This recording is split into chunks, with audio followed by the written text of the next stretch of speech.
Just when I thought WWE was back after a solid Monday Night Raw, they turn around and put on one of the worst crackdowns of the year.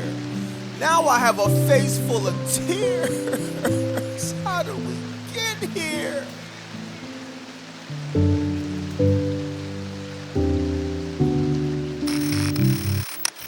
Oh, Paul Levesque. You put on a good show on Monday. I was running around town saying WWE's back.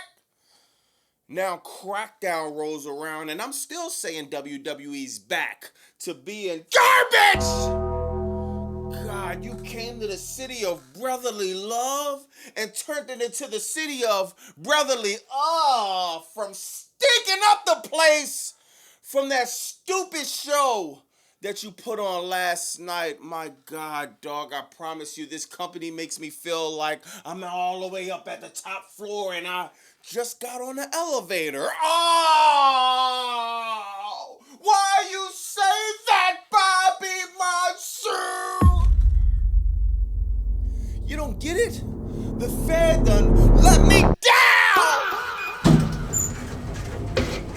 God, this was one of the worst episodes of Crackdown in 2026. I cannot believe this company came to the city of Philadelphia and put on a stinker to this level. I feel so stupid thinking WWE was back earlier this week and this company was finally gonna try to turn things around. The crazy thing is, I wasn't even expecting a great show. I wasn't expecting a good show. I would have been happy if you gave me something mid because my expectations for this company are that low. The fact that the Fed couldn't do this is disgusting. Everything that possibly happened to make a show bad happened last night. Literally, talent getting buried, matches being booked that we literally saw the week prior, storylines lacking any type of real emotion or believability, champions being booked like jobbers, and last but not least, a horrible main event with the few final moves ending up in complete botches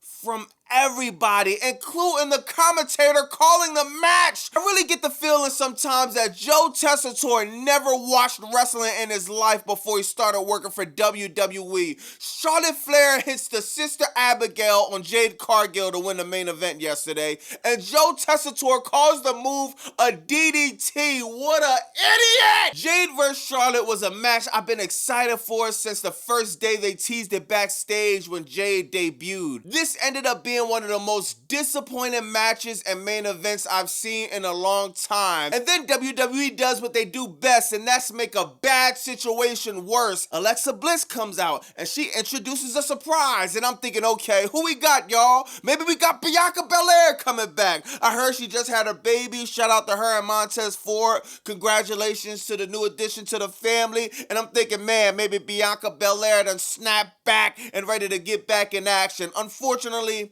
that wasn't the case. Then I started thinking maybe it was Kairi Sane. Maybe they figured out the contract litigation. She re-signed with the Fed and they rebranded her character. But of course, that wasn't the case either. So the big character they debuted was Tatum Paxley.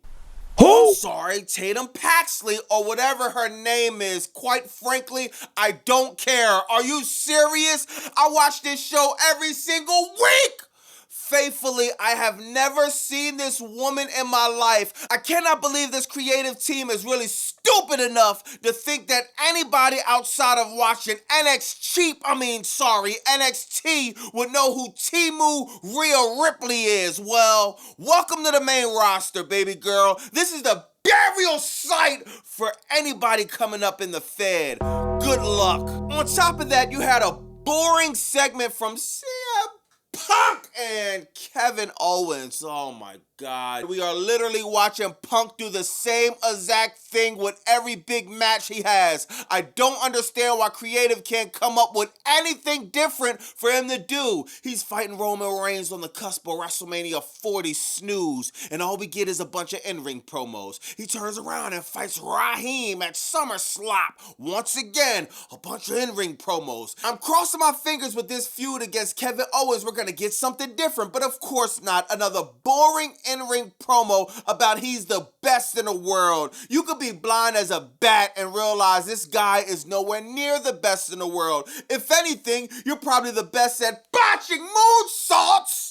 And I'm not even sure I would give you that title either. This writing team has gotten so lazy they abandoned any and everything outside a normal procedure. I said this before, man. Why don't we ever get segments where somebody's showing up to somebody else's house, or a huge fight breaking out backstage, or something different like remember when Mankind used to be in a boiler room all the time? That was fire. Stone Cold Steve Austin pulling up with the bear truck. Something to get us excited and throw a curveball into a show. This company books the same show week after week after week after week after week. So y'all know Brock Lesnar made his retirement official when he went on a Pat McAfee show. Now there's speculation that this isn't a real retirement and he might actually be coming back at WrestleMania 43 after they give him the big bag. Now that remains to be seen, but as of right now he's hanging it up. So Brock basically passed the torch to Oba Femi in front of everybody at SummerSlam after the Hell in a Cell match.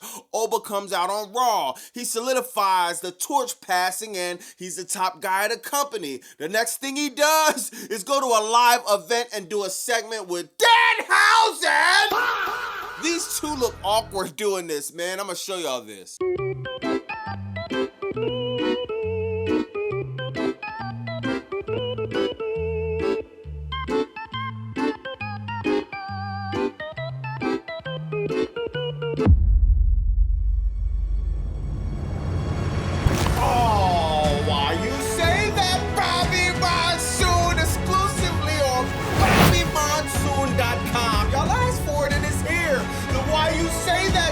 I want to thank everybody that's copping the merch, that's liking, commenting, subscribing, hyping, everybody in my lives multiple times in the week, all the people in the chat. I want to thank everybody, man. Y'all really helped the channel grow. Thank you from the bottom of my heart. BobbyMonsoon.com. And why you say that shirt now? Back to the content! Crackdown started off with a boring segment between Kevin Owens and CM Punk. Yo, oh my God, bro. Can Punk do anything right now to give some excitement to any of his feuds? This is click, copy, click, paste, click, copy, click, paste! God, these two are cutting a promo about nothing, dog. Like, CM Punk, I'm the best in the world. Kevin Owens, I'm the best in the world. It's like, can both of these dudes shut up and work on telling a better story? And to make matters worse, they doing this fake pull-apart brawl where Kevin Owens pushed CM Punk, and now, you see how nobody's touching neither one of these guys? If they wanted to really get at each other, they could. Nobody's really holding these guys back. You could look in their eyes. They're not taking it serious. Nobody believes these two. Not one person. Yo, oh my God, bro. You did this in Philly? We're in Philly, the home of ECW, dog. How about shaking it up? Remember when Kevin Owens attacked Cody Rhodes by the... Give me something that I could get excited for. This fake brawl. Oh my God, man. I just took that as disrespect to the utmost, bro.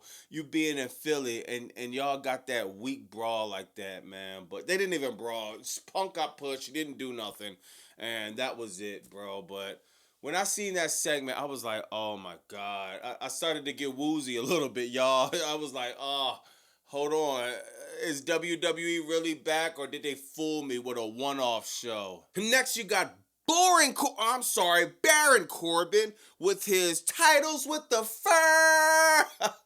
Dog, oh my God. WWE Creative, you don't know how dumb this guy looks running around with a U.S. title with fur on. It's like, when did that match happen? Saturday, Sunday? You had Monday, Tuesday, Wednesday, Thursday. You couldn't find the U.S. belt! And gave it to Baron Corbin. And this company is just that lazy, right? You couldn't get a replica belt. You couldn't... I cannot believe you want us to be sold on this big tough guy. Like he's running through like the Undertaker, the old version, on his Harley Davidson. With a U.S. title that got fur on it. I'm looking at this show like, what am I watching? On top of that, they literally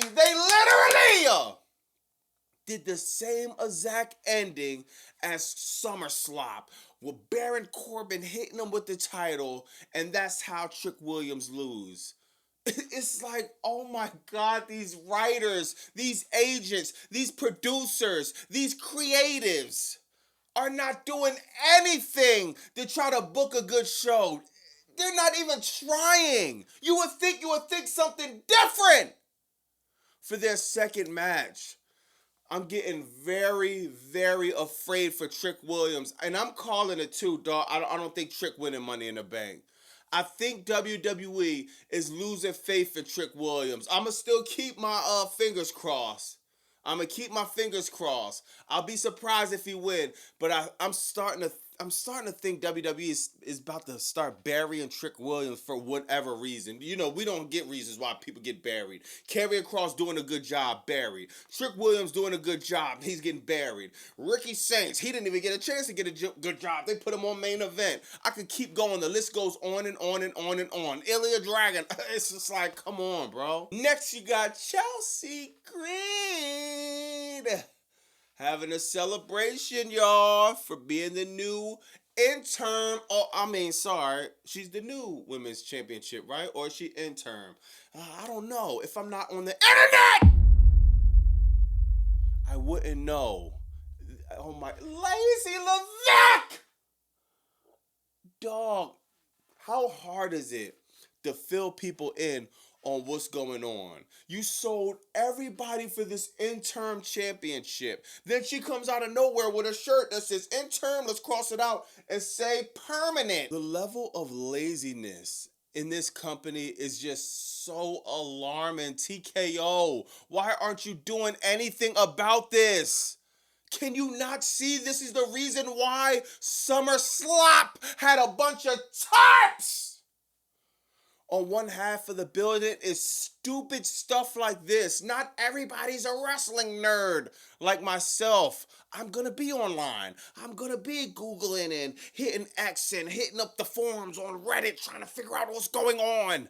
The average casual fan doesn't do that. It takes 2 seconds to say Rhea Ripley had surgery, she's permanently dropping the title. Nick Aldis should have came out and made it a big deal saying, yo, she's not the interim champion, she's officially the champion. This company is so lazy. So she wound up having a tag team match with Fatal Influence. Oh, this group is so trash to me. I don't feel nothing anytime these three come out. Shout out Fallon. She looks nice, but I'm not going to lie. I'm not invested in anything they're doing. They have a tag team match, Tiffany and Chelsea versus Fatal Influence. The end of the match, of course, Tiffany and Chelsea loses. And now you got Nia Jax standing over Chelsea Green. Oh my God. I wonder who booked this, y'all. Man, the burial of Chelsea Green it seems like it's starting, dog. I don't understand it. Why? Why does she have to take the pin? Why? Why does she have to get attacked? Now, I get the attack part or whatever, but also somebody else who got buried was Lash Legend. Lash Legend just squashed Julia, right? She wanted to be in the ladder match. She wanted to be Women's World Champion. Then she turns around and she's pointing at Nia Jax being champion. Yo, the contradictions of this writing is unbelievable, bro. Next, you have another boring segment with Randy Orton and Raheem, and oh my God. To be honest, y'all, I don't know what was more boring. The one earlier with Punk and KO or this one, man. Nothing literally happened. Cody Rhodes he's overcompensating. He's trying to cut these passionate promos. It's just like, we don't believe you, Cody. Cody and Randy feels nothing like how it felt when Randy first turned heel. It feels nothing in comparison so far. They literally talked about nothing. Cody says something like, oh man, oh, you're the last legend left. Who's going to take you out? I guess you, Cody, stop it. You're not going to take Randy Orton out. Triple H wouldn't book that in a million years. It's only one guy that retires people, that's Gunther. You're not taking Randy Orton out. We already see that from a mile away. They're setting up Gunther and Randy Orton. We see it. Next, you got a horrible main event, man. Jade Cargill and Charlotte Flair. Everything, this main event was just cursed, Chad. Joe Tessitore calling Sister Abigail the DDT. I think Jade Cargill or maybe Charlotte Flair. Let's just say both of them. Yeah, man. Botched the move. Jade Cargill was trying to do like a variation of a power bomb. She winds up falling, stumbling, and bumbling. Then the Sister Abigail looked weak. Then why is Charlotte Flair doing the Sister Abigail? Why? Why? None of this makes sense. Fallon, the lights cut out. Fallon, whatever. That's what's her name? Taysom Paxi. Timu Rhea Ripley comes out. Oh my God. And I'm sorry. I see a lot of people saying, Tam Paxley, she's great. She's great. We don't watch NXT. Sorry. God, we wouldn't know who this chick is. No one cares about this. This is your main event. Let me know in the comments what y'all think about this stupid show. Crackdown was bad, man. This was the most disappointing show I've seen in a while. Every single week, dog. I already know I'm getting 2 hours of trash, 3 hours of trash. Even though I knew I wasn't going to get too good of a show this week, it's just I didn't know it wasn't going to be nothing to talk about. I didn't know it was going to be this bad. Botches in the main event. Dumb, oh my God, surprises nobody wanted. Feuds that keep doing this. Oh my God, I'm so frustrated. I can't even talk, y'all. Let me know in the comments what y'all think about that, man. I'm disappointed. If y'all see me on live yesterday, I'm heartbroken, man. It was like, I thought WWE was back. I probably spoke too soon, man.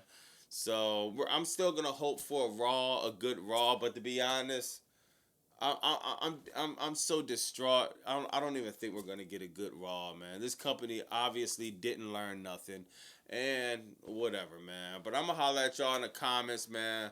Monday we got Raw. Finally we got a weekend off, so I'm probably gonna catch up on some rest, chill with the family and stuff, man. We'll be back Monday.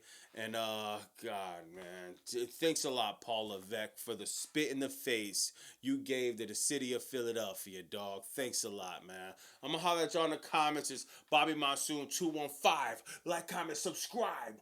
Blah!